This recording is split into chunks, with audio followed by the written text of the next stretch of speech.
The 2010 Ford Mustang hits the market just as it's receiving its first competition since 2002.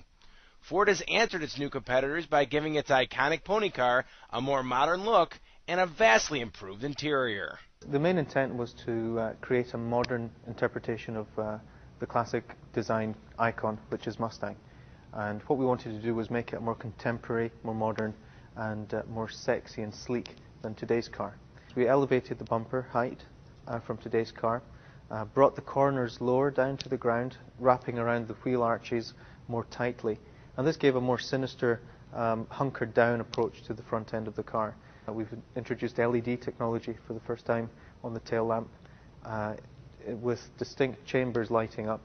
And that look, that signature look, is unmistakable on the road, whether it's lit or unlit. We wanted to have a lot more dimension and shape and sculpture, and you'll see all of the beautiful surfacing on all of the shapes. We wanted to dramatically improve the execution. That means better materials, better execution of craftsmanship and fit and finish, and I think you're definitely going to see that when you sit inside the car. So if you look at the new IP design, which is a new soft instrument panel, which is a big jump in materials from the 05 to 09 car, you'll see that we took the double brown, we actually repeated it, and it now forms the bottom shape of the real genuine aluminum panels.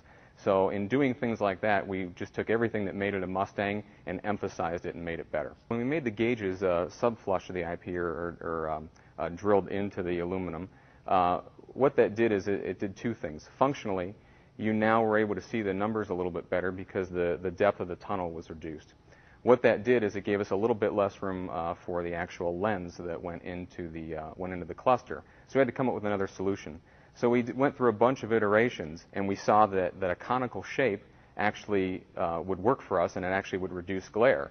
What was great about that is if you look in our bloodline, you'll see that we had conical lenses in some of our Mustangs of the past. Since the majority of Mustang sales are of the V6 variety, changes of the aesthetic kind are paramount to the pony car's success. V8 owners, however, demand that power and agility are part of the package, and Ford gave the Mustang more grunt while also spending a lot of time and money on handling.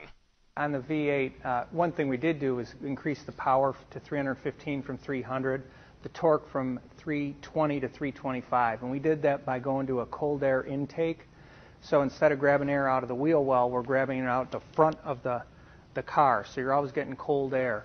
About 20 degrees Fahrenheit cooler, which is 0.3 seconds, 0 to 60 on a street start, which is really awesome. One thing we've brought also into the V8 is a few extra axles. Right now you can get a 331 or a 355. We're adding the 373 axle as something available. So a little just out of the hole, a little punch, a little go. Just on the V6 we also added a rear bar. Didn't have a rear stay bar except on the pony, but now it's across the board.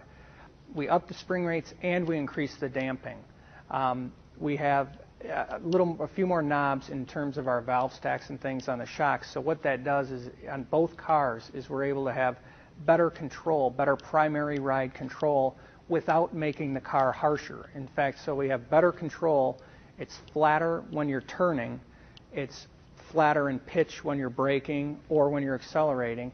And then also we're able to manage the little road inputs or impacts that come through. V6, V8 have standard anti-lock brakes, traction control, and advanced track, which is electronic stability control. That means by looking at what the steering wheel is doing, looking at what the tires are doing at each four corner, and looking what the car is doing both in a yaw sense and a lateral sense, we're able to actually brake an individual wheel or tire to bring the car back into shape. On the V6, you can turn it completely off, or it defaults on, and then on the V8, it'll default being on. We can turn it off, or we can run it in a performance mode. And that was tuned at the track to allow the car to hang out a bit, just like you would on a track day. But if it gets a little too far, then it'll bring you back in. The Ford Mustang may not be the most powerful pony car, but the heavily updated 2010 model brings a fresh look inside and out, along with significant upgrades to ride and handling. Ford's hoping that translates into improved traffic at your local Ford dealer, and if the past is any indication, the Blue Oval's most recognizable vehicle will continue its long history of success. For Autoblog, I'm Chris Shunk.